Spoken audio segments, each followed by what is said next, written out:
नमस्कार साथियों, कंटिन्यू करते हैं अपने प्रैक्टिकल पोर्शन को आज एक नए कंटेंट के साथ में। बोर्ड पे हेडिंग अवेलेबल आपके सामने, ऑब्स्टैटिकल स्कोर। प्रेगनेंसी रिलेटेड काफी सारी टर्मिनोलॉजीज होती हैं जिनको समराइज वे में प्रेजेंट करने का एक मेथड है जिसे कहा जाता है ऑब्स स्कोर। पिछले कंटेंट की तरह यहां भी बहुत सारी काफी इंपॉर्टेंट छोटी छोटी टर्म्स प्रेजेंट होंगी जिनके मीनिंग होते हैं। यहां इस कंटेंट में एग्जाम में जो पर्टिकुलर गटपाल स्कोर वाले एमसीक्यू आते हैं उन्हें सॉल्व करना इंपॉर्टेंट है, लेकिन उनसे पहले उस गटपाल में जो GTPAL टर्म्स आ रही हैं उनके मीनिंग को एक्सप्लोर करना और उनका मतलब जानना काफी ज्यादा इंपॉर्टेंट होता है। कुछ कंटेंट ऐसे हैं जिनमें वीक को लेकर इश्यू बना रहता है, अलग अलग नोट्स, बुक्स, गाइड्स और एग्जाम के क्वेश्चंस में। तो ऐसे ही सारे छोटे छोटे टर्म्स और एग्जैक्ट वीक को लर्न करने के लिए आज का टॉपिक हमारे सामने प्रेजेंट है, ऑब्स्टैटिकल स्कोर। थ्योरेटिकल कंटेंट पढ़ने के बाद ही अपन यहां पे कुछ इंपॉर्टेंट क्वेश्चंस की प्रैक्टिस करेंगे। तो कंटिन्यू करते हैं आज के लेक्चर को कुछ इंपॉर्टेंट इंफॉर्मेशन के साथ स्टार्ट करते हुए। सबसे पहले यहां स्कोरिंग में आपके लिए एक कॉन्सेप्ट है जिसे वायबिलिटी कहा जाता है, जिसके बेस पे हमें तीन इंपॉर्टेंट ओबीजी की टर्म्स के बारे में पता चलता है। वायबिलिटी इंडिविजुअल के बारे में सबसे पहले जानेंगे, उसको जानने के बाद तीन शब्द निकल के आते हैं, अबॉर्शन, आईयूडी, स्टिल बर्थ, जिन्हें अपन एक्सप्लेन इजीली करने में कैपेबल हो पाएंगे। आते हैं सबसे पहले वायबिलिटी क्या है, क्या एक्सप्लेन करती है खुद को और कितने वीक इंटरनेशनल लेवल पे उसके लिए डिसाइड किए गए हैं। देखें हमारे सामने बोर्ड पे सबसे पहले एक टर्म अवेलेबल है, नाम दिया गया वायबिलिटी। इस वायबिलिटी में क्या कंटेंट इंक्लूड है, इसका मीनिंग क्या है? तो वायबिलिटी अकेले शब्द का मतलब है यूटेराइन कैविटी में डेवलप हो रहे फीटस में लाइफ के सर्वाइवल के जब क्वालिटीज डेवलप हो जाती हैं तो उन्हें वायबिलिटी कहते हैं। एकदम सरल शब्दों में मैं आपसे बातचीत करना चाहूं इसको लेकर के, तो वायबिलिटी एक्सप्लेन होती है दो कंटेंट को साथ लेकर के। वो कंटेंट कौन कौन से हैं तो यहां गौर करें। Viability is a combination of surfactant and fetal weight. Viability is a combination of surfactant and fetal weight. Surfactant का जो कॉन्सेप्ट है वो रिलेटेड है लेसिथिन स्फिंगोमाइलिन से, और ये सर्फेक्टेंट जैसा अपन ने प्रीवियस लेक्चर्स में पढ़ लिया है डेवलप होना स्टार्ट होते हैं 20 वीक पे। सर्फेक्टेंट लंग्स में एल्वेओलाई की टाइप 2 सेल के द्वारा प्रेगनेंसी के 20 वीक पे डेवलप होना स्टार्ट होते हैं सर्फेक्टेंट इंडिविजुअल। बात करूं मैं फीटल वेट की, तो फीटल वेट प्रेगनेंसी में अलग अलग वीक पे अलग अलग होता है। जैसे वीक बढ़ते हैं वो बढ़ता भी है। एग्जाम्पल के लिए 22 वीक पे बच्चे का वजन लगभग 500 ग्राम, 28 वीक पे वो वजन 1000 ग्राम। नेक्स्ट वन आगे 37 वीक के अराउंड वो वजन और ज्यादा हो जाता है 3740 ग्राम। 40-42 वीक पे वजन 4000 ग्राम, अलग अलग होता है। यहां वायबिलिटी में फीटल वेट जो मिनिमम क्राइटेरिया रखा गया है वो है 500 ग्राम। फीटल वेट कितना होना चाहिए? 500 ग्राम। तो अब हम वायबिलिटी को एक्सप्लेन इजीली कर पाएंगे जब इन दोनों का मेथड अपन जान चुके हैं। सर्फेक्टेंट बनना शुरू होंगे 20 वीक पे और 500 ग्राम वजन बच्चे को मिलेगा 22 वीक पे। इसीलिए आपसे पूछे वायबिलिटी इंडिविजुअल कौन से वीक पे स्टार्ट होती है, आंसर देना है 20 वीक। सन 2000 से पहले वायबिलिटी का जो कॉन्सेप्ट था वो केवल डिपेंड था सर्फेक्टेंट पे, और क्योंकि सन 2000 से पहले वो कॉन्सेप्ट केवल सर्फेक्टेंट पे डिपेंड था, तो वहां आंसर जाता था 20 वीक। आज भी जब कभी आप पुराने नोट्स या गाइड्स देखेंगे, वहां पे इंटरनेशनल वायबिलिटी 20 वीक से स्टार्ट कर रखी है।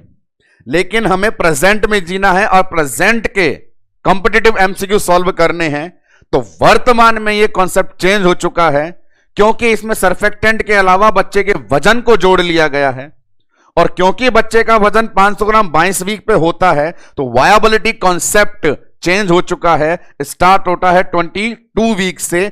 यदि इंडिविजुअल सर्फेक्टेंट ही होता तो इसका आंसर 20 वीक जाता, लेकिन क्योंकि इसमें इंक्लूड करने लग गए हैं अपन फीटल वेट को, तो यह कॉन्सेप्ट आ चुका है अपने पास में 22 वीक पे। अब इसी वायबिलिटी की हेल्प लेकर के 3 टर्म को एक्सप्लोर करेंगे यहां पे वन बाय वन। वो 3 है फीटल डेथ, बच्चे की मौत। उस बच्चे की मौत को एक्सप्लेन करने के लिए 3 लाइन बोल रहा हूं, 3 लाइनों से 3 स्टेटमेंट निकलेंगे। नंबर 1, सिंपल, वायबिलिटी से पहले बच्चे की मौत हो जाना। वायबिलिटी से पहले बच्चे की मौत हो जाना, 1। नंबर 2, गर्भ के अंदर वायबिलिटी के बाद बच्चे की मौत हो जाना। वायबिलिटी के बाद मरा है और यूट्रस के अंदर ही है, कोई भी फीटल पार्ट वेजाइना से बाहर नहीं पास हुआ है। तीसरा, बड़ी सिंपल लाइन, मरे बच्चे का जन्म होना, डेड फीटस डिलीवरी। यदि किसी क्वेश्चन में इन लाइनों को ही एक्सप्लेन करके स्टेटमेंट के तौर पे प्रेजेंट करके सवाल बने तो जवाब देना आसान होता है। वायबिलिटी से पहले बच्चा मरना, अबॉर्शन। वायबिलिटी के बाद गर्भ में बच्चा मरना, आईयूडी। और वायबिलिटी के बाद मरा बच्चा पैदा होना, स्टिल बर्थ। लेकिन यहां पे वीक बताना काफी इंपॉर्टेंट है, जिन्हें अपन देखते हैं। तो आइए इन तीनों शब्दों पे, जिन पे अपन बार बार अटेंशन देके जोर दे रहे हैं। नंबर 1 अपने पास आ गया एक content abortion, second one content अपने पास आया आईयूडी, और थर्ड वन अपने पास टर्म आ गई स्टिल बर्थ। अब इन तीनों को और डीपली एक्सप्लेन करें उससे पहले यहां पे मैं सामने लिख देता हूं वो सारे एग्जैक्ट वीक, कि किसी भी कॉम्पिटिटिव एमसीक्यू में आपसे सिर्फ एग्जामिनर बोले कि भैया बहुत सारी बात तू मत बोले, सिर्फ वीक बता, काम कर, आगे बढ़ता चल, तो एग्जैक्ट वीक यहां पर लेके जाइए। जैसे वायबिलिटी में आप वीक लेके बैठ गए, 22 वीक से स्टार्ट करनी है, किसी की नहीं सुननी है, प्रेजेंट में जीना है। उसी प्रकार इन तीनों कंटेंट के एग्जैक्ट वीक क्या क्या हैं बोर्ड पे मेंशन करता हूं। अबॉर्शन 22 वीक से पहले, आईयूडी 20 वीक के बाद, और स्टिल बर्थ के एग्जैक्ट वीक पूछे तो 28 वीक। तो तीनों वीक को बोर्ड पे मेंशन करता हूं मैं, इंपॉर्टेंट है। अबॉर्शन को बोलेंगे बिफोर 22 वीक, आईयूडी को बोलेंगे आफ्टर 20 वीक, स्टिल बर्थ का एग्जैक्ट आंसर देना है 28 वीक। ये 3 चीजें कि हमें एटलीस्ट 3 सरल पूछे गए वीक के जवाब देना आ जाए। इसके बाद अपन देखते हैं कुछ ऐसे स्टेटमेंट जिन्हें प्रेजेंट करके बच्चों के माइंड में एक एनवायरनमेंट क्रिएट किया जाता है कि वो जज करें बच्चे की मौत किस प्रकार हुई है। आते हैं पहले स्टेटमेंट पे। पहला स्टेटमेंट है वायबिलिटी से पहले बच्चा मरना और वायबिलिटी के बाद बच्चा मरना। वायबिलिटी से पहले बच्चा मरना और वायबिलिटी के बाद बच्चा मरना। तो पहले मरने वाले जब सवाल पूछे जाएंगे आंसर में अबॉर्शन जाएगा, बाद वाले जब सवाल पूछे जाएंगे तो आंसर में आईयूडी जाएगा। आप यहां पर देखें कि सर आपने वायबिलिटी के लिए 22 वीक रखा था, तो आईयूडी के आगे भी 22 वीक आपको लिखना चाहिए कि 22 वीक के बाद में, लेकिन ऐसा नहीं है। आईयूडी अभी भी ओल्ड कॉन्सेप्ट पे बेस्ड है, इसलिए उसने अपने वीक अपडेट नहीं किए, अभी तक नहीं किए हैं, इसीलिए वहां मेंशन कर दिया मैंने 20 वीक। बात करूं स्टिल बर्थ की, एकदम सरल लैंग्वेज तो बोलती है मरे बच्चे का जन्म होना, एकदम सरल लैंग्वेज बोलती है मरे बच्चे का जन्म होना वायबिलिटी के बाद में। तो वायबिलिटी के बाद में मान लीजिए 22 वीक क्रॉस हो गए, एग्जाम्पल एमसीक्यू आया 24 वीक गेस्टेशन पे, 24 वीक गेस्टेशन पे एक प्रेग्नेंट फीमेल मरे बच्चे को जन्म देती है, तो वो क्या है? 24 वीक गेस्टेशन पे एक मदर मरे बच्चे को जन्म देती है, तो वो क्या है? क्योंकि सवाल में बहुत जोर दिया गया मरे बच्चे को जन्म देना, उस पॉइंट ऑफ व्यू से आंसर जाएगा स्टिल बर्थ। यहां इस स्टेटमेंट में 24 वीक इंपॉर्टेंट नहीं रह गया, इस सवाल में 24 वीक विशेष नहीं रह गया, इंपॉर्टेंट रह गया उसके बोलने का तरीका, मरे बच्चे को जन्म देना। Answer still birth. इसी सवाल की लैंग्वेज में मॉडिफिकेशन करूं, क्या मॉडिफिकेशन? 24 वीक गेस्टेशन पे प्रेग्नेंट फीमेल की यूएसजी होती है और यूएसजी में शो होता है डेड फीटस, कि यूट्रस में डेड फीटस पड़ा है। बड़ी गौर करने वाली बात है कि यहां पे बच्चे का जन्म नहीं हुआ, बच्चा कैविटी से बाहर नहीं आया, अंदर ही मरा पड़ा है। तो फिर एक बार वीक को करेंगे नजरअंदाज और उठाएंगे स्टेटमेंट का मजा। उसने कहा अंदर मरा बच्चा पड़ा है, तो अंदर मरा पड़ा है तो आंसर जाएगा अपने पास में आईयूडी। तो जैसा मैंने कहा कि वीक कई बार इंपॉर्टेंट नहीं रह जाते हैं जब सवाल लैंग्वेज लेकर आता है। तो यदि आपसे सिंपल वीक पूछे, सिंपल लैंग्वेज पूछे, तो आंसर तैयार होने चाहिए। 4 सवाल बैक टू बैक ला रहा हूं। वायबिलिटी कितने वीक? 22 वीक। अबॉर्शन कितने वीक? 22 वीक। आईयूडी कितने वीक? 20 वीक। स्टिल बर्थ कितने वीक? 28 वीक। लैंग्वेज पे आ जाओ बैक टू बैक। वायबिलिटी में कौन कौन शामिल है? सर्फेक्टेंट और फीटल वेट। अबॉर्शन क्या है? वायबिलिटी से पहले बच्चे का मरना। आईयूडी क्या है? वायबिलिटी के बाद गर्भ में मरा बच्चा पड़ा होना। स्टिल बर्थ क्या है? मरे बच्चे का जन्म होना। तो आपको अटेंशन देनी है कि जब किसी एमसीक्यू के अंदर सिर्फ वीक पूछे जाए तो हम वीक बताएंगे, यदि किसी एमसीक्यू में वीक के साथ स्टेटमेंट आ गया तो प्रायोरिटी देनी है स्टेटमेंट को। ऐसे प्रैक्टिस करते हैं एक और रेंज की जिसका नाम है टर्म पीरियड। सामने लेके आते हैं उसे कि टर्म पीरियड की रेंज क्या बताई गई है। तो मैंने बोर्ड पे मेंशन किया टर्म पीरियड। यहां से 2 एमसीक्यू अराइज हुए हैं, उनको भी डिस्कस करेंगे अपन। टर्म पीरियड एकदम सिंपल। टर्म पीरियड जो रेंज होती है, पहले वो बोर्ड पे मैं मेंशन करता हूं। ये रही वो आपकी रेंज, ये ओल्ड रेंज है, बहुत लंबे समय से चलती आ रही है। 37 से 42 वीक।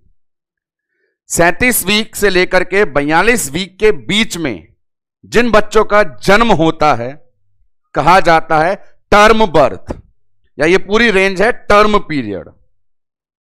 एग्जाम में इंटरेस्टिंग एमसीक्यू क्या बना, जब उसने पूछ लिया एग्जैक्ट 37 वीक पे जन्मा बच्चा या एग्जैक्ट 42 वीक पे जन्मा बच्चा, ऐसे सिचुएशन हो तो उन्हें आप कहां रखेंगे? तो भले ही टर्म की रेंज 37 से 42 हो, लेकिन यदि वो फोकस करे किसी बच्चे का जन्म 37 वीक पे ही हुआ है या किसी का जन्म 42 वीक पे ही हुआ है, तो ये दोनों प्री टर्म और पोस्ट टर्म के वीक बन जाएंगे। एग्जैक्ट 37 वीक पे जन्मे बच्चे को आप बोलेंगे प्री टर्म और एग्जैक्ट 42 पे जन्मे बच्चे को बोलेंगे पोस्ट टर्म। तो हमारे पास टर्म, प्री टर्म और पोस्ट टर्म की 3 रेंज आ रही है। टर्म की रेंज है 37 से 42, प्री टर्म की रेंज 37 और 37 से पहले, पोस्ट टर्म की रेंज 42 और उसके बाद में। एग्जैक्ट पूछ लिया, 37 वाले को क्या कहेंगे? तो प्री टर्म। 42 वाले को क्या कहेंगे? तो पोस्ट टर्म। अब रेंज ना पूछ करके आपसे ये पूछे एग्जैक्ट टर्म कितने पे है, तो एग्जैक्ट टर्म होता है हमारे पास 40 वीक पे। यहां सामने जो चीज अवेलेबल है, इससे 2 बड़े एग्जाम के एमसीक्यू बने थे। आरए के एमएससी नर्सिंग एंट्रेंस 2013 के अंदर और ईएसआईसी दिल्ली मार्च 2019 के अंदर 2 एमसीक्यू बने थे। आरए के एमएससी ने टर्म पीरियड की रेंज पूछी थी और ईएसआईसी ने प्री टर्म की रेंज पूछी थी। तो वो रेंज इन्हीं के अंदर से निकल के बाहर आती है। तो हमारे आज के लेक्चर ऑब्स्टेटिकल स्कोर, जिसमें गटपाल नाम से फेमस किया जाता है, को डिस्कस करने से पहले इन बेसिक टर्म्स का मीनिंग और उनके वीक यदि हमारे माइंड में प्रिपेयर होंगे तो आगे आने वाली टर्म का एक्सप्लेनेशन हमारे लिए इजी बनता जाएगा। तो आपने अभी तक क्या देखा, आपने 3 इंफॉर्मेशन ली है सामने की तरफ से। नंबर 1 ली वायबिलिटी, एग्जैक्ट बोलना है 22 वीक, कॉम्बिनेशन है 2 का। पुराना कॉन्सेप्ट सिर्फ सर्फेक्टेंट को जोड़ता था इसलिए आंसर 20 वीक जाता था। वर्तमान हालत में बच्चे का वजन भी जोड़ा जाता है इसलिए आंसर 22 वीक पे जाता है।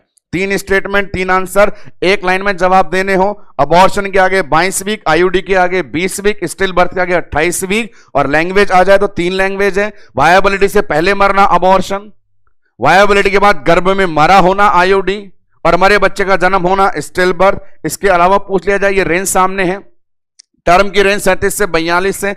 एग्जैक्ट पूछ लिया 37 क्या है प्री टर्म, एग्जैक्ट 42 पूछ लिया क्या है पोस्ट टर्म। अब आगे चलते हैं घटपाल के रिगार्डिंग। तो ऑब्स्टैटिकल जो स्कोर है उस स्कोर को कहा जाता है ये वाली रेंज जिसका नाम है घटपाल, GTPAL। इसमें आने वाली सभी टर्म्स का सामने बोर्ड पे दिया जाएगा एक्सप्लेनेशन घटपाल से रिलेटेड। यहां GTPAL में हर एक अल्फाबेट किसे रिप्रेजेंट करना चाहता है यह जानना हमारे लिए बहुत इंपॉर्टेंट है। Gravida, term, pre term, abortion, live birth. आते हैं एक एक टर्म को यहां पे एक्सप्लेन करने। तो सबसे पहले इस कैटेगरी में हमारे पास जो टर्म आई वो अपने पास है ग्रेविडा। किसी भी MCQ में सबसे पहले जिसे आपको सॉल्व करना होता है वो अपने पास ग्रेविडा होता है। अब यहां देखें, फिर एक बार दोहरा दूं मैं आपको कि ऑब्स्टैटिकल स्कोर में जो MCQ स्कोर वाले बनते हैं उन्हें सॉल्व करने से ज्यादा इंपॉर्टेंट है इन सभी आने वाली टर्म का मीनिंग जानना, क्योंकि ये एक पूरा इतिहास कहता है कि पिछले 10 साल में जितनी बार स्कोर पूछा है उससे ज्यादा बार ये पूछा है ग्रेविडा क्या होता है। इसलिए हम इसको पहले सॉल्व करेंगे। तो ग्रेविडा का सिंपल मीनिंग है it indicate condition of pregnancy both present and past. It indicate condition of pregnancy both present and past. एक फीमेल अपने पूरे लाइफ टाइम में जितनी बार प्रेग्नेंट हुई तो ग्रेविडा का नंबर काउंट हो जाएगा। उसकी प्रेगनेंसी का फ्यूचर क्या रहा, फ्यूचर बहुत ज्यादा हो सकता है। नॉर्मली सोचते हैं प्रेग्नेंट होगी, अंदर एक ही फीटस होगा, टर्म पीरियड पे जन्म होगा और बच्चा हेल्दी होगा। लेकिन अब नॉर्मलिटियां सोचें तो देखें क्या क्या हो सकता है। हो सकता है गर्भ में एक की जगह 2 बच्चे हों, हो सकता है वो फीटस वायबिलिटी से पहले मर जाए, हो सकता है वो बच्चा गर्भ के अंदर मर जाए, हो सकता है उस बच्चे का मरे हुए का जन्म हो जाए, हो सकता है जन्म टर्म से पहले हो जाए, हो सकता है जन्म टर्म के बाद हो जाए, हो सकता है जन्म लेते समय मर जाए। तो multiple there are predictions available regarding the future of pregnancy but the gravida doesn't depend upon future of pregnancy. तो लाइन को बड़ा सरल बनाएं, बहुत सारे भविष्य में ना उलझे, एक ही लाइन बोले it indicate condition of pregnancy. एक फीमेल की प्रेग्नेंट कंडीशन जिसमें सब आ गया, बोथ प्रेजेंट एंड पास्ट। किसी भी MCQ के अंदर ये चीज, पहले वो जितनी बार प्रेग्नेंट हुई है वो भी, और वर्तमान में यदि प्रेग्नेंट है तो वो भी, सभी को काउंट करना ग्रेविडा है। जो मैंने फ्यूचर गिनाए उनके लिए एक शॉर्ट स्टेटमेंट यूज करता हूं। घटपाल में मैं हर टर्म के लिए वो यूज करूंगा कि सिर्फ प्रेग्नेंट होना ग्रेविडा है, not depend upon number and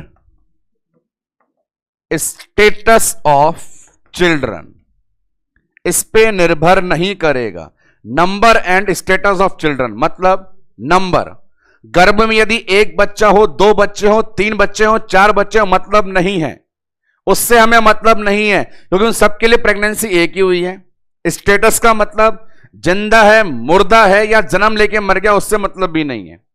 तो भविष्य में होने वाली बहुत सारी कल्पनाओं का समरी मैंने इस वर्ड में दिया है कि सिर्फ प्रेग्नेंट होना ग्रेविडा है, निर्भर करता नहीं करता कि उसका आगे फ्यूचर क्या रहा। और प्रेगनेंसी प्रेजेंट की भी और पास्ट की इसमें इंक्लूड होगी। जैसे एक छोटा सा एमसीक्यू, एक फीमेल अपनी लाइफ में फर्स्ट टाइम प्रेग्नेंट हुई और उसने एक हेल्दी बच्चे को जन्म दिया।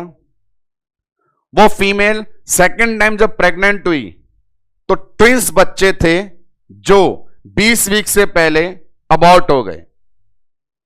तीसरी बार वो फिर से प्रेग्नेंट हुई पर इस बार ट्विंस बच्चों को 37 वीक से पहले जन्म दिया। तो देखिए इसकी लाइफ में कितने उतार चढ़ाव रहे। पहली बार एक बच्चे को स्वस्थ जन्म दिया, दूसरी बार ट्विंस 20 वीक से पहले अबॉर्ट हुए, तीसरी बार ट्विंस 37 वीक से पहले जन्म ले गए। तो इस पूरे एमसीक्यू में फीमेल में प्रेगनेंसी इवेंट कितनी बार आया? 3 बार। 3 बार आया तो उसका ग्रेविडा कितना है? 3। भले ही बच्चा नॉर्मल जन्मा हो, भले ही 2 बच्चे 20 वीक से पहले अबॉर्ट हुए हो, भले ही 2 बच्चे 37 वीक से पहले जन्म लिए हो, हमें उनसे मतलब नहीं है। उसके लिए स्टेटमेंट है नंबर और स्टेटस से फर्क हमें नहीं पड़ता है। आते हैं ग्रेविडा के बाद में सेकंड वन, इसी के साथ में यूज आने वाले टर्म। जब जब ग्रेविडा है तो पीछे पीछे ये भी है जिसको बोलते हैं पैराइटी, और ये वही पैराइटी है जिसे कई बार आप लोग शॉर्ट में नाम दे देते हो पैरा वाला, पैराइटी या पैरा। अब आए इसके अंदर के कंटेंट पे, क्या बोलेगा ये? सबसे विशेष जानने वाली बात जो आपका वजन बहुत हल्का कर सकती है वो ये, गटपाल जो नाम है ऑब्स्टेटिकल स्कोर का, GTPAL गटपाल, उसमें जो P आता है वो पैराइटी के लिए यूज नहीं होता है। गटपाल का P प्री टर्म को बताने के लिए है। ग्रेविडा के साथ हमेशा पैरा पढ़ा जाता है, यह एक रिवाज रिचुअल बन चुका है, लेकिन आपके एमसीक्यू सॉल्व करते समय गटपाल में कहीं भी पैराइटी का यूज नहीं होता है। यदि किसी एग्जामिनर को पैराइटी के बारे में पूछना है तो वो अलग से पूछेगा, एमसीक्यू बना करके पैराइटी को अलग से आपसे पूछेगा। लेकिन यदि एग्जामिनर केवल गटपाल बोल रहा है तो वो अपने पी में पैराइटी ना पूछ करके प्री टर्म के बारे में जानकारी लेना चाहता है। आते हैं पैराइटी पे। अब पैराइटी क्या हुई? बड़ी इंटरेस्टिंग कंडीशन। पैराइटी बोलेगी ग्रेविडा को मैं तेरी परिभाषा में कुछ जोड़ रही हूं। पैराइटी ने कहा ग्रेविडा को कि मैं आपकी डेफिनेशन में कुछ जोड़ रही हूं। वो क्या? वो चीज जोड़ती है वायबिलिटी। एक फीमेल प्रेग्नेंट हुई, दैट्स ग्रेविडा, पर उसकी प्रेगनेंसी वायबिलिटी के बाद भी कंटिन्यू रही या नहीं रही वो पैराइटी है। यदि किसी फीमेल की प्रेगनेंसी वायबिलिटी के बाद भी कंटिन्यू रही तो पैरा में इंक्लूड होगा, और वायबिलिटी से पहले टर्मिनेट हो गई तो पैराइटी में इंक्लूड नहीं होगा। तो क्या है parity? It is condition of pregnancy continue after viability. एक फीमेल की पूरी लाइफ में कितनी बार उसकी प्रेगनेंसी वायबिलिटी के बाद तक भी कंटिन्यू रही वो इंडिकेट करता है पैरा को। जैसे बनाते हैं एमसीक्यू। यहां भी एमसीक्यू बनाने से पहले एक चीज याद रहे, इसके साथ भी ये लिखा हुआ है, ये इसका भी फर्क नहीं पड़ता है नंबर और स्टेटस पे। जैसा ग्रेविडा के लिए मैंने कहा था फ्यूचर क्या होगा उससे मतलब नहीं है, पैरा भी यही बोलेगा। इवन गटपाल में जितनी बार मैं नाम लेता जाऊं हर कोई ये बोलेगा हमें बच्चों की संख्या और उनका स्टेटस लाइव और डेड से मीन नहीं है। एमसीक्यू बनाता हूं छोटा सा, प्रैक्टिस करना। एक फीमेल फर्स्ट टाइम प्रेग्नेंट हुई और उसका अबॉर्शन हो गया। सेकेंड टाइम प्रेग्नेंट हुई, उसने एक हेल्दी बच्चे को जन्म दिया और प्रेजेंट में भी वो प्रेग्नेंट है। सवाल खत्म। फर्स्ट टाइम प्रेग्नेंट हुई, बच्चे को फर्स्ट टाइम प्रेग्नेंट हुई, अबॉर्ट हुआ, सेकेंड टाइम प्रेगनेंसी में बच्चे का जन्म हुआ और थर्ड टाइम वो प्रेग्नेंट है। इस सवाल में पैराइटी बताओ, ग्रेविडा नहीं पैराइटी बताओ। तो पहली बार जब बच्चे को अबॉर्शन हो गया तो अबॉर्शन जानते हैं वायबिलिटी से पहले होता है, और क्योंकि पहली प्रेगनेंसी वायबिलिटी से पहले खत्म हो गई तो पैराइटी वहां की काउंट नहीं होगी। सेकंड वाला स्टेटमेंट, उसने एक बच्चे को जन्म दिया मतलब प्रेगनेंसी पूरी 37-40 वीक तक चली तो पैराइटी काउंट होगी। थर्ड स्टेटमेंट, वो अभी प्रेग्नेंट है, पर हमें यह नहीं बताया कि प्रेजेंट में जो वो प्रेग्नेंट है उसके वीक कितने हो गए। यदि सवाल बोलता प्रेजेंट प्रेगनेंसी के वीक 22 वीक से ज्यादा हैं तो पैरा में काउंट होता। यदि सवाल ने कुछ नहीं बोला तो हमें मान के चलना है कि वहां पे प्रेगनेंसी के वीक हमें नहीं पता, तो हम पैरा काउंट नहीं करेंगे। हम पैरा काउंट तभी करेंगे जब आप प्रेजेंट प्रेगनेंसी के वीक बताओगे। यदि किसी सवाल में सिर्फ इतना बोला वर्तमान में प्रेग्नेंट है और ये नहीं बोला कितने वीक की प्रेग्नेंट है, तो पैरा में काउंट नहीं होगा। मतलब इस सवाल का आंसर है पैरा 1।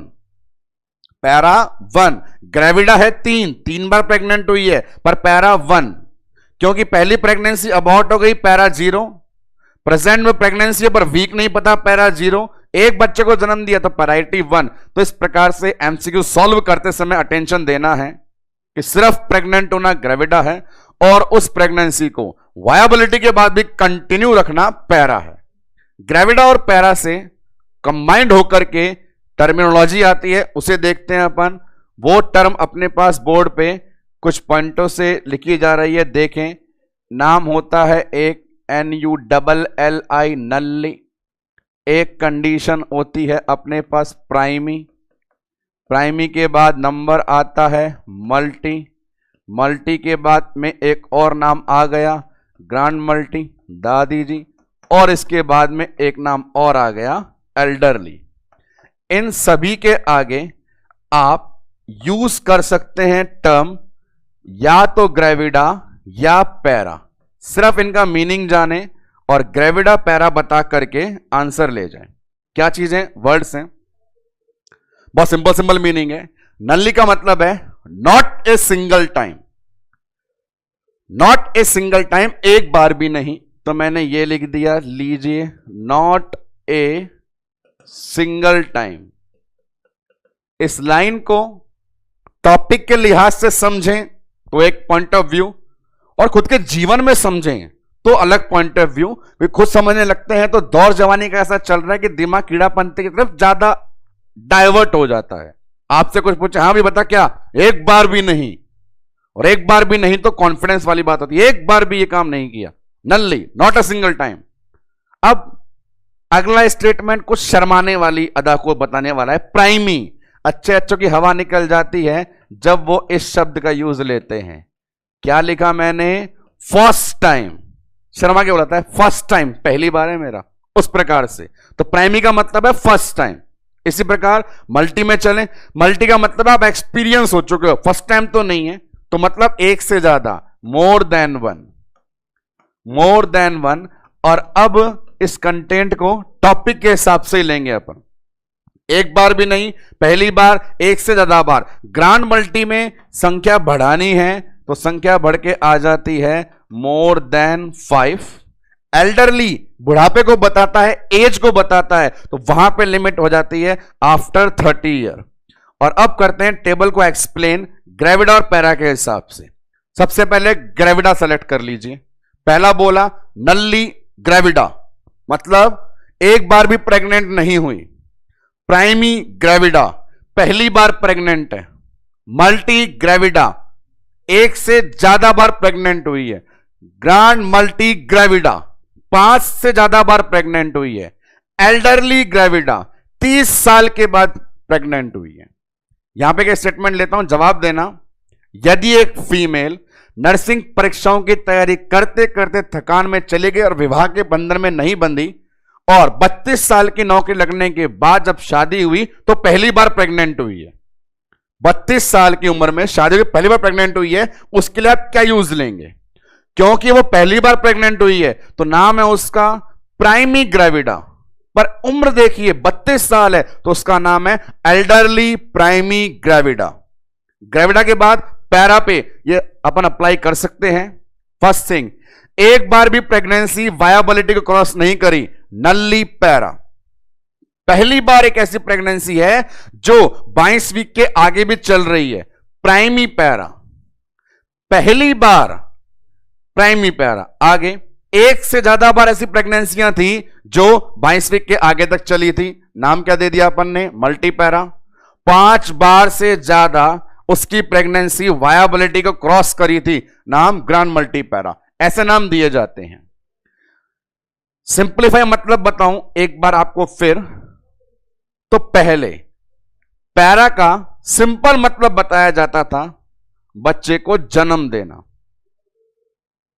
जिस प्रकार गर्भवती होना ग्रेविडा है, उस प्रकार बच्चे को जन्म देना पैरा है। यह सिंप्लीफाई तरीका था जिसे प्रेजेंट में वायबिलिटी ऐड करके और थोड़ा वेटेज दे दिया गया। तो कहने का मतलब है यदि कभी सवाल आ जाए कि फीमेल ने जीवन में कभी भी बच्चे को जन्म नहीं दिया, तो वो पैरा को ही बोल रहा है, नल्ली पैरा। एक फीमेल ने अपनी लाइफ में पहली बार बच्चे को जन्म दिया है, तो नाम प्राइमी पैरा। तो बच्चे को जन्म देना और वायबिलिटी क्रॉस करना, दोनों को बताने वाला शब्द कौन सा है, पैरा। तो फिर मैं आपको एक बार कहूं, पैरा में अपने अंदर बहुत मेहनत है, लेकिन दिमाग का वजन हल्का कब होगा, जब यह पता चलेगा कि गठपाल में पैरा नहीं पूछते हैं, पैरा पूछेगा तो अलग से बढ़ना पड़ेगा। तो हमने अभी डिस्कस करी है 2 कंडीशन जिनके नाम है ग्रेविडा और पैरा। ग्रेविडा का मतलब है सिर्फ प्रेग्नेंट होना, पैरा का मतलब होता है वायबिलिटी क्रॉस करना। पैरा का सिंपल मतलब बताया बच्चे को जन्म देना, और फिर ये टर्मिनोलॉजी। इसके बाद आते हैं अपन गठपाल में और बचे हुए रिमेनिंग कंटेंट को लेकर के। तो अपने पास गठपाल में और क्या आ गया, शब्द आ जाता है बड़ा सिंपल सा, टर्म। तो जैसे टर्म आता है हमें समझ में आता है, जी के बाद आया टी, टी का मतलब टर्म, जी के बाद टी, टी का मतलब टर्म। टर्म हमने पढ़ लिया कुछ देर पहले ही लेक्चर की शुरुआत में, आपको बताया था क्या होता है टर्म की रेंज, 37 से 42 वीक। अब मीनिंग क्या समझना है, वो ये कि एक फीमेल ने कितनी बार इस वीक के बीच में बच्चों को जन्म दिया। एक फीमेल अपने जीवन में बहुत बार प्रेग्नेंट हुई होगी, लेकिन कितनी बार उसके बच्चों का जन्म इस रेंज के बीच में हुआ। यहां भी एक चीज शामिल करनी है, इसको भी मतलब नहीं है नंबर और स्टेटस से, और ये लाइन जोड़ते ही बहुत अच्छी बात आ जाती है।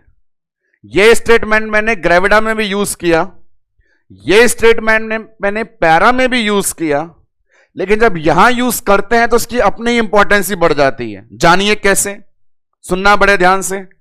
पहला सवाल, एक फीमेल ने अपनी पहली प्रेगनेंसी में ट्विंस बच्चे 38 वीक पे डिलीवर किए। एक फीमेल ने पहली प्रेगनेंसी में ट्विंस बच्चे 38 वीक पे डिलीवर किए, और दूसरी प्रेगनेंसी में फिर से ट्विंस बच्चे 40 वीक पे मरे हुए डिलीवर किए। दूसरी प्रेगनेंसी में फिर से ट्विंस हैं, पर इस बार मरे हुए जन्म ले रहे हैं 40 वीक। तो टर्म बर्थ कितना होगा, या गठपाल में टी के आगे क्या लिखोगे। तो जैसा मैंने कहा, नंबर और स्टेटस से मतलब नहीं है। नंबर का मतलब पहली बार ट्विंस थे और दूसरी बार भी ट्विंस थे, उनसे मतलब नहीं है। स्टेटस का मतलब पहली बार जिंदा थे दूसरी बार मरे हुए थे, मतलब नहीं है। पहली बार तो जिंदा जन्मे दूसरी बार तो मरे जन्मे, उससे मतलब नहीं है। सिर्फ मतलब है उसकी डिलीवरी कितनी बार हुई, उसका बर्थ कितनी बार हुआ। जवाब देना है 2। जी हां बिल्कुल, टर्म आएगा 2। पहली बार जब हुआ तो 2 बच्चे जिंदा निकले, दूसरी बार जब हुआ 2 बच्चे मरे निकले। कहने का मतलब बच्चों की संख्या और उनके स्टेटस पे निर्भर नहीं है, सिर्फ यह बताना है कितनी बार जन्म दिया, टर्म। टर्म के बाद तुरंत अपन आ जाते हैं, टी के बाद नाम आता है किसका, प्री टर्म का। तो प्री टर्म भी अपन ने देख ही लिया। 37 और 37 से पहले प्री टर्म रेंज होती है, और रेंज पूरी देनी हो तो वो रेंज अपने पास है 22 से 37 वीक, ESIC मार्च 2019। वही चीज इसके बीच में जन्म हुआ तो वो प्री टर्म है, और यहां भी वो चीज लागू है, वो कहीं नहीं जाने वाली, इसको भी मतलब नहीं है। तो ये स्टेटमेंट में 1 बार दूं या 4 बार दूं, मतलब बदलने वाला नहीं है। नंबर और स्टेटस से मतलब नहीं है। प्री टर्म बर्थ कितनी बार हुआ, सिर्फ ये देखना है। पिछले सवाल का लॉजिक इसमें भी लगा दो। अभी अपन टर्म के साथ में छोटे छोटे एमसीक्यू हैंड टू हैंड इसलिए डिस्कस कर रहे हैं क्योंकि जैसे ये पूरी चीज कंप्लीट हो जाएगी तो बड़े एमसीक्यू हमारे सामने अवेलेबल होंगे। आ जाते हैं प्री टर्म पे। सवाल सुनना, एक प्रेग्नेंट फीमेल ने अपनी फर्स्ट प्रेगनेंसी में 37 वीक पे ट्रिपलेट फीटस मरे हुए पैदा किए। एक फीमेल ने पहली प्रेगनेंसी में ट्रिपलेट फीटस मरे हुए पैदा किए 37 वीक पे, तो प्री टर्म कितना होगा? तो जैसा मैंने कहा एग्जैक्ट 37 वीक वाला प्री टर्म में जाता है तो जी ये प्री टर्म में जाएगा। 3 बच्चे थे और मरे थे तो फिर बोल दिया कि इसको मतलब नहीं है नंबर से और संख्या से, तो भले 3 करो या 30 करो और जिंदा करो या मुर्दा करो, आपने डिलीवरी तो एक बार ही करवाई, तो आंसर 1। प्री टर्म बर्थ कितना जाएगा? 1। तो गठपाल में GTP के बाद अपना आता है A। बड़ा सिंपल है, एक्सप्लेन कर चुके हैं। अबॉर्शन कुछ एक्सप्लेन लायक बचा ही नहीं है। वायाबिलिटी से पहले बच्चे का मरना अबॉर्शन है। वीक आपको रटा चुके हैं, कितने वीक बोल रहे हैं अबॉर्शन के? 22 वीक। बच्चे की मौत एकदम सलामी पे 3 जवाब याद करवा दिए गए हैं। वायाबिलिटी से पहले मरना अबॉर्शन, वायाबिलिटी के बाद गर्भ में मरना IUD, और मरे का जन्म हो जाना स्टिल बर्थ। तो ये इंफॉर्मेशन किसके लिए? अबॉर्शन। लास्ट आते हैं जो टर्म अपने पास है रिमेनिंग, वो है लाइव बर्थ। लाइव बर्थ, तो जैसा कि आपको दिखाई दे रहा है लाइव चिल्ला चिल्ला के बोल रहा है जिंदा, जिंदा बच्चे। और पहली बार ये ऐसी कंडीशन आई है जो नंबर और स्टेटस पे डिपेंड करती है। बड़ी रोचक बात, ना ग्रेविडा को, ना पैरा को, ना टर्म को, ना प्रीटर्म को नंबर और स्टेटस से मतलब था, लेकिन कोई तो एक ऐसा होता जो नंबर और स्टेटस से मतलब रखता। वो कौन है? Live birth. एक फीमेल के पूरे जीवन काल में कुल कितने जीवित बच्चे पैदा हुए हैं, वो लाइव बर्थ है। भले ही वो बच्चे टर्म पे आए हो, प्री टर्म हो या पोस्ट टर्म हो, कोई दिक्कत नहीं है, जिंदा होना चाहिए। तो लाइव बर्थ ऐसा है जो पहली बार कैलकुलेट करता है total number of live birth. तो ये अपने पास आज के लेक्चर में शामिल अभी तक के गठपाल की बेसिक चीजें थी। उन बेसिक चीजों में तैयार करवाया आपको पहले कुछ शब्दों से। पहला शब्द वायाबिलिटी था, 22 वीक याद कर लिया, इसके हिसाब से 3 टर्म दी, अबॉर्शन, IUD, स्टिल बर्थ, इनको समझ लिया कि एग्जैक्ट वीक पूछे तो आंसर क्या देना है, स्टेटमेंट दे तो आंसर क्या देना है, स्टेटमेंट और वीक दोनों दे दे तो आंसर किसके हिसाब से देना है। फिर अपने पास आई रेंज टर्म पीरियड की। टर्म की रेंज बड़ी पुरानी 37 और 42 वाली, लेकिन इसके अंदर भी रोचक बात, एग्जैक्ट 37 पूछे तो और एग्जैक्ट 42 पूछे तो। फिर अपन गठपाल पे आए। गठपाल में पहला ग्रेविडा होता है, गठपाल के अंदर इनके अल्फाबेट है, उस हिसाब से पहला ग्रेविडा होता है। ग्रेविडा के अंदर कंडीशन लिखी हुई है सिर्फ प्रेग्नेंट होना, ग्रेविडा, फ्यूचर का लेना देना नहीं। इसी प्रकार से बोला पैरा, पैरा में ये याद करवाया गया कि इसका खुद का एक्सप्लेनेशन है लेकिन गठपाल में शामिल नहीं है, एग्जामिनर को अलग से पड़ेगा। पैरा की 2 परिभाषा, वायाबिलिटी के अकॉर्डिंग और बच्चे को जन्म देने के अकॉर्डिंग। रेलवे 2018 के अंदर सवाल पूछा गया था, यदि एक फीमेल ने पहली बार बच्चे को जन्म दिया है तो वो क्या है, तो उसके लिए आपको आंसर स्टेबल से देना था कि पहली बार एक मां ने बच्चे को जन्म दिया है तो वो क्या है, बच्चे को जन्म दिया है तो वो पैरा है, और पहली बार है तो वो प्राइमी है। तो ऐसे सवालों के जवाब दिए जा सकते हैं स्टेबल के अकॉर्डिंग। लर्न करके आगे जब बढ़े तो अपने पास सिंपल से ये चीजें आ गई। टर्म की रेंज अपन जानते हैं, प्री टर्म की रेंज अपन जानते हैं, अबॉर्शन की वीक हमें पता है, तो सिर्फ उनके अंदर होने वाले चीज को डालना है। गठपाल में अभी तक हर एक इंडिविजुअल जना नंबर और स्टेटस पे डिपेंड नहीं था, पहली बार जो अटेंशन देता है वो है L लाइव बर्थ। आते हैं अब इनसे बनने वाले एमसीक्यू को सॉल्व करने के लिए। उसमें भी एक और एडिशन जो है वो आप सुने, क्योंकि जैसे जैसे टाइम की डिमांड है, प्रेजेंट एग्जामिनेशन का सिनेरियो चेंज है, तो हमें हर तरीके से उतरना पड़ता है। ऑब्स्टेकल स्कोर से बनने वाले क्वेश्चंस की स्कीम समझिए। हो सकता है वो आपसे सिर्फ वीक वाले सवाल पूछे, viability, abortion, IUD, still birth, ये सब करके।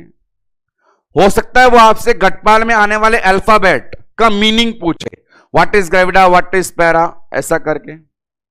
लास्ट वन, आपके सामने एमसीक्यू देकर गटपाल निकलवाए। और फिर एक बड़ी इंटरेस्टिंग चीज कि सवाल तो गटपाल का आ जाए पर ऑप्शन में कहीं भी GTPAL ना दिखे।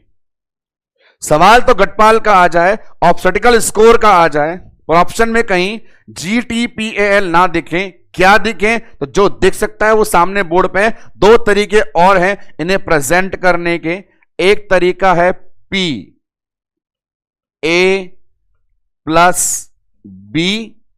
और एक तरीका है PABCD। क्या चीजें हैं ये, इन्हें यहां समझिए, फिर तुरंत प्रैक्टिस क्वेश्चन जो आएगा वहां फिर समझाएंगे। दो मेथड और बता दिए गए हैं यहां पे कॉम्पिटिटिव एग्जाम में आने वाले एमसीक्यू। हमें हर तरीके से तैयार होना है। पहली तरीका तो यह है कि हमें दुआ करनी है कि ऑप्शन में GTPAL मिले। GTPAL ना मिले तो फिर अपने को और कैसे उन्हें सॉल्व करना है। तो PA+B, जहां पे जो A है वो इंडिकेट करता है लाइव बर्थ को और B इंडिकेट करता है अबॉर्शन को। जब सवाल सॉल्व करेंगे तो इनका यूज कैसे होता है वो आपको एक्सप्लेन किया जाएगा। A+B में A लाइव बर्थ है और B अबॉर्शन है। ABCD में कंसंट्रेट करना। ABCD में A टर्म है, B प्री टर्म है, C अबॉर्शन है और D लाइव बर्थ है। इन कोडिंग का मतलब, जिस प्रकार मैथमेटिक्स में फॉर्मूलाज होते हैं, हर फॉर्मूला के अंदर आने वाले कंटेंट का मीनिंग होता है, वैसे सामने ये है। अब हम देखेंगे कुछ क्वेश्चंस की प्रैक्टिस को कि आज के लेक्चर में ऑब्स्टेटिकल स्कोर में 3-4 प्रकार से जो बनने वाले सवाल हैं कैसे सामने प्रेजेंट किए गए हैं। वीक वाले सवाल, डेफिनेशंस वाले सवाल, गटपाल वाले सवाल, A+B ABCD वाले सवाल और अलग से पैराइटी पूछे जाने वाले सवाल। तो आ जाते हैं क्वेश्चन प्रैक्टिसेस में कि आज के इस प्रैक्टिकल कंटेंट वाले लेक्चर में ऑब्स्टेटिकल स्कोर जिस हेडिंग दिया गया है कैसे एमसीक्यूज अवेलेबल है। आइए वन बाय वन देखें उन सबको। फर्स्ट वन यहां आते हैं तो पहला सवाल तो बड़ा इजी हो गया क्योंकि उसने एग्जैक्ट वीक पूछा। सभी प्रकार के सवाल आएंगे सरल से लेकर लास्ट वाले तक। पहला एमसीक्यू जो बोर्ड पे अवेलेबल है सिंपल वीक वाला है। यहां वीक स्टिल बर्थ का पूछा है तो मैंने बोल दिया जब स्टेटमेंट ना दिया गया हो और सीधा वीक पूछा गया हो तो कलाकारी होशियारी ना दिखा करके सरल जवाब दे करके आ जाएं। सवाल में पूछा स्टिल बर्थ, जवाब देना है 28 वीक। बिना किसी डाउट के आपको पेन रोकना ही नहीं है। स्टिल बर्थ कब होता है, आंसर देंगे 28 week, option number C. Next one इधर देखें, ये इंटरेस्टिंग सवाल है जिसमें वीक के साथ में स्टेटमेंट जोड़ा गया है। क्या कह रहा है स्टेटमेंट, गौर फरमा लेते हैं। एक प्रेग्नेंट फीमेल 25 वीक पे डिलीवर करती है डेड फीटस। देखिए कितनी इंटरेस्टिंग बात है। 25 वीक पे डिलीवर कर रही है डेड फीटस। 25 वीक पे मरे बच्चे का जन्म होना। 25 वीक पे मरे बच्चे का जन्म होना। तो मैंने सिखा दिया ऐसे सवाल जब आए जब वीक और स्टेटमेंट दोनों बरस जाएं तो आंसर स्टेटमेंट के हिसाब से, और मरे बच्चे को जन्म देना यह स्टेटमेंट कहां सुटेबल होता है, स्टिल बर्थ में। The answer will be C, stillbirth. इसी सवाल में यदि यह होता कि बच्चा मरा हुआ अंदर पड़ा है तो आंसर आईयूडी हो जाता, पर जन्म दिया है तो आंसर स्टिल बर्थ। आगे बढ़ते हैं।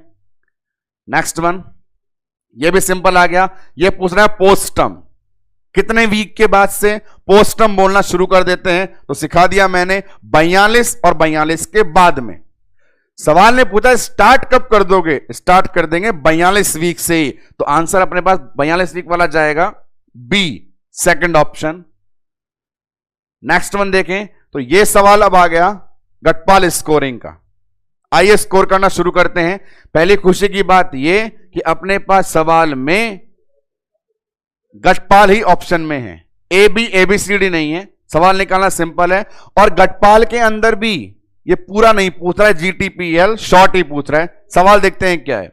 सवाल है एंटीनेटल मदर है, twins pregnancy for this time. वर्तमान में गर्भवती महिला है, वर्तमान में गर्भवती महिला है और गर्भ में ट्विंस बच्चे हैं। ऑलरेडी है वन चाइल्ड, जिसके पहले से ही एक बच्चा और है, तो ऐसी मां को क्या कहेंगे? पहले से ही एक बच्चा और है और वर्तमान में प्रेग्नेंट है। मैंने कहा गटपाल वाले सवालों में जब भी सामने बोर्ड पे पी आएगा वो प्री टर्म का आएगा और अलग से नहीं पूछा जाएगा। तो यहां पे जो सवाल दिया गया है इसमें पूरा गटपाल नहीं है, तो यदि पूरा गटपाल होता तो पी प्री टर्म का होता, लेकिन पूरा गटपाल नहीं है तो यहां पे जो पी है वो इंडिकेट कर रहा है पैराइटी को। तो आते हैं यहां, इसका ग्रेविडा कंडीशन है 2। फर्स्ट ग्रेविडा किसे बताना चाहता है? जो वर्तमान में प्रेग्नेंट है, और सेकंड ग्रेविडा एक बच्चा जो पहले बर्थ हो गया। तो ग्रेविडा 2 ऑप्शन देखें, ग्रेविडा 2 किस में है? नंबर ए में। और क्योंकि एक बच्चे का जन्म हुआ है, वर्तमान में प्रेगनेंसी कितने वीक की है नहीं बताया, तो वर्तमान पैराइटी को काउंट ना करते हुए एक जो बच्चा डिलीवर हुआ उस पैराइटी को काउंट करेंगे, तो आंसर आएगा P1। The option will be answer G2P1 number A. Next session पे आते हैं, अगले MCQ पे देखें इसे। कंडीशन है Rama is pregnant for the first time, 12 week gestation. Present में एक फीमेल पहली बार प्रेग्नेंट हुई है और उसकी पहली प्रेगनेंसी 12 वीक की है। अभी एक फीमेल प्रेग्नेंट है 12 वीक की। अब आगे USG बोलती है ट्विंस हैं। पहली बार कोई फीमेल प्रेग्नेंट हुई है और पहली बार में गर्भ में 2 बच्चे हैं, तो ग्रेविडा कितना? तो जैसा मैंने कहा सिर्फ प्रेग्नेंट होना ग्रेविडा है, पर अंदर कितने बच्चे हैं उससे मतलब नहीं है। तो फर्स्ट टाइम प्रेग्नेंट तो ग्रेविडा भी 1। आंसर बड़ा सरल हो जाएगा, gravida 1 option number B. Next one MCQ पे आए अपन।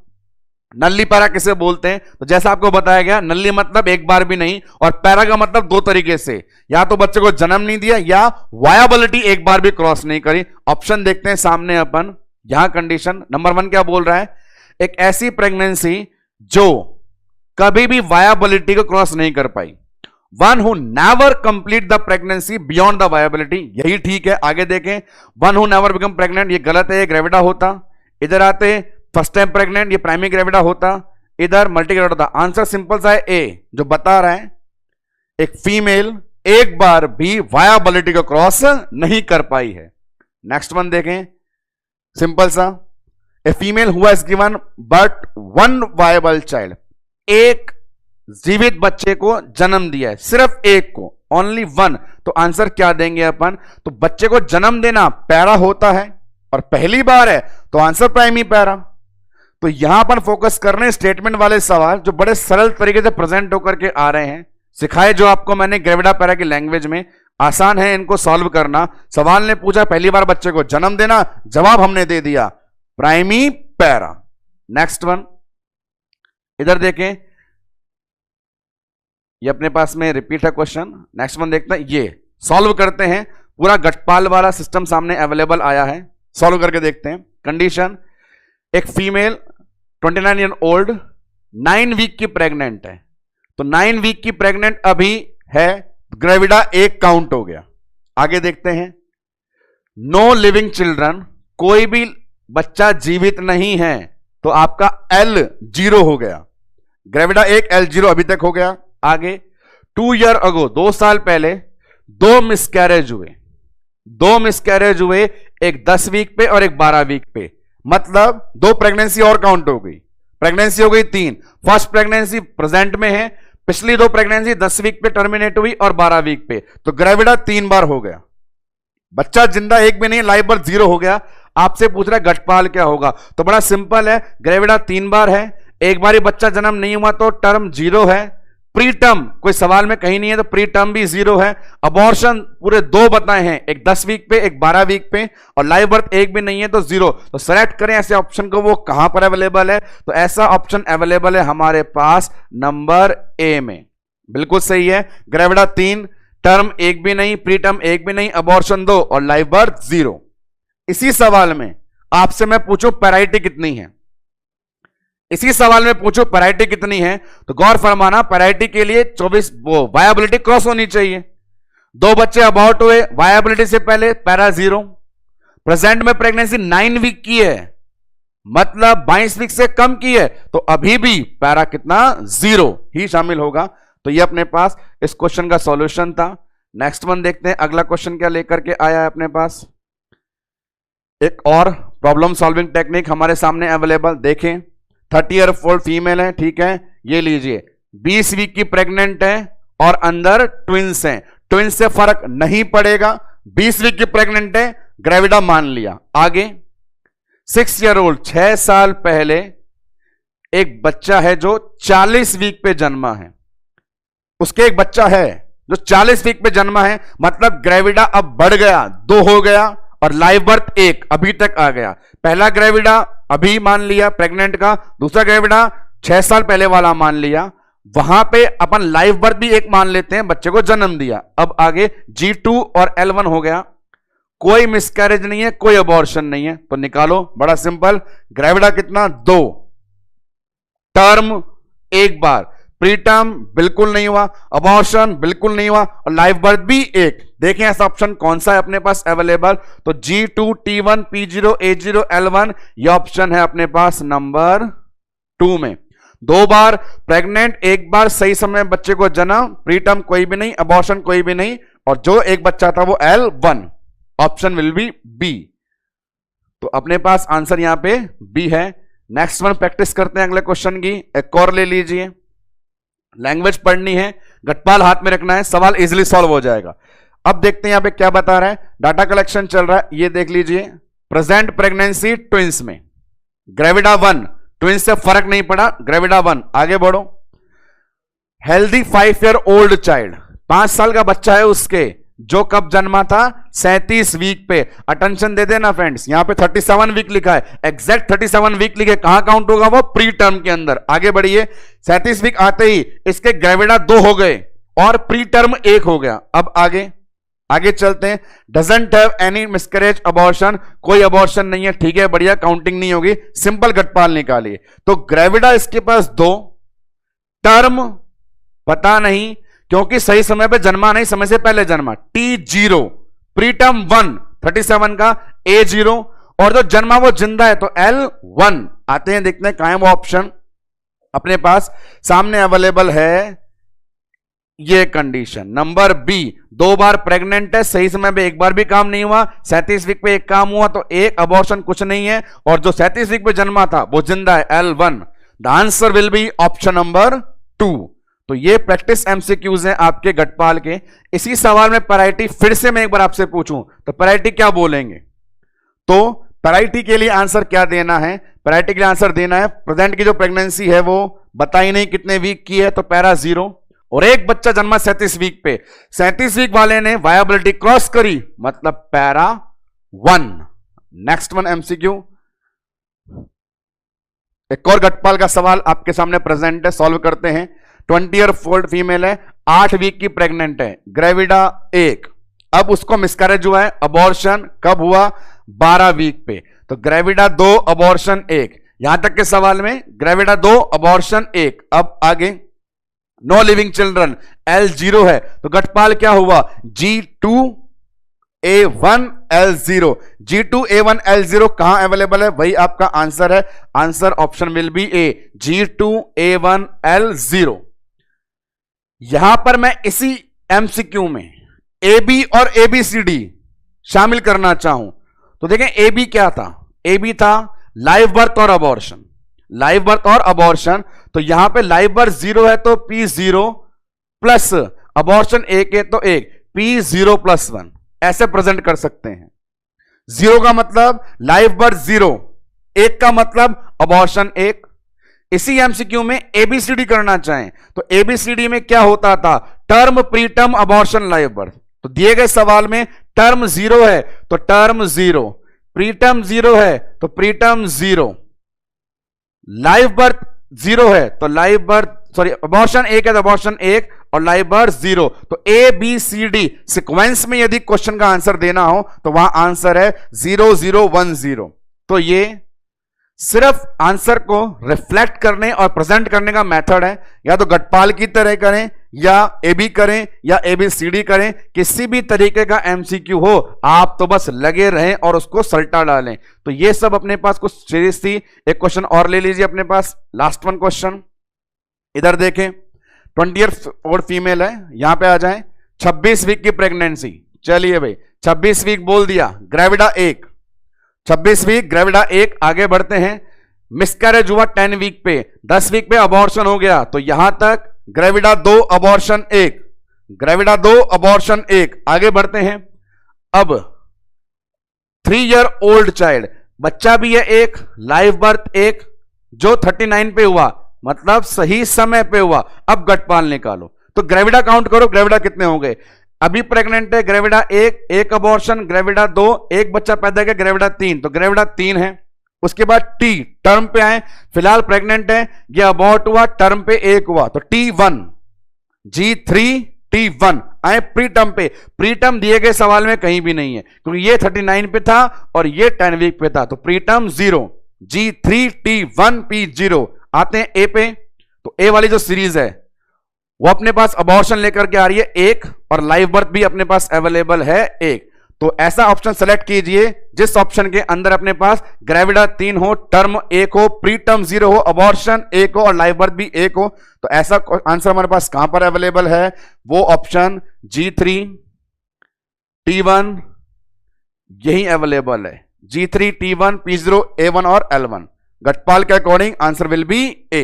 यहां प्री टर्म 1 था इसलिए गलत हो गया, यहां अबॉर्शन 2 है इसलिए ये गलत हो गया, और यहां पे अपने पास ग्रेविडा 2 ही बता इसलिए गलत हो गया। तो ऐसे एमसीक्यू इजिली एक्सप्लेनेबल।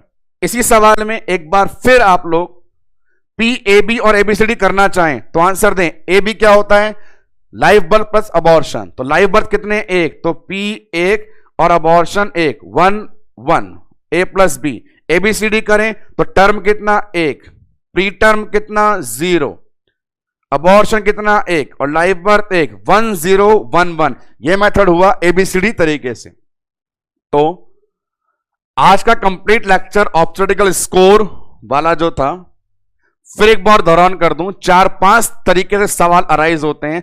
नंबर 1 सभी के एग्जैक्ट वीक पूछना, नंबर 2 टर्मिनोलॉजी में डेफिनेशन पूछना, नंबर 3 गटपाल स्कोर निकलवाना, नंबर 4 उनमें ए बी और एबीसीडी करके ऑप्शन चेंज करना। तो जितने तरीके से क्वेश्चन अराइजिंग पॉसिबिलिटीज यहां पे अवेलेबल थी वो आपको प्रेजेंट करवाई गई। अब आपकी जिम्मेदारी है ऐसे आने वाले और भी सभी एमसीक्यूज की प्रैक्टिसेस आप लगातार करते रहें, अटेंशन दें। सवाल सॉल्व करने से ज्यादा शब्दों का मीनिंग पता होना बहुत इंपॉर्टेंट है। मिलेंगे एक नई सुबह में, एक नए लेक्चर में, एक और नए प्रैक्टिकल कंटेंट के साथ। फिलहाल आज के लेक्चर में इतना ही। धन्यवाद।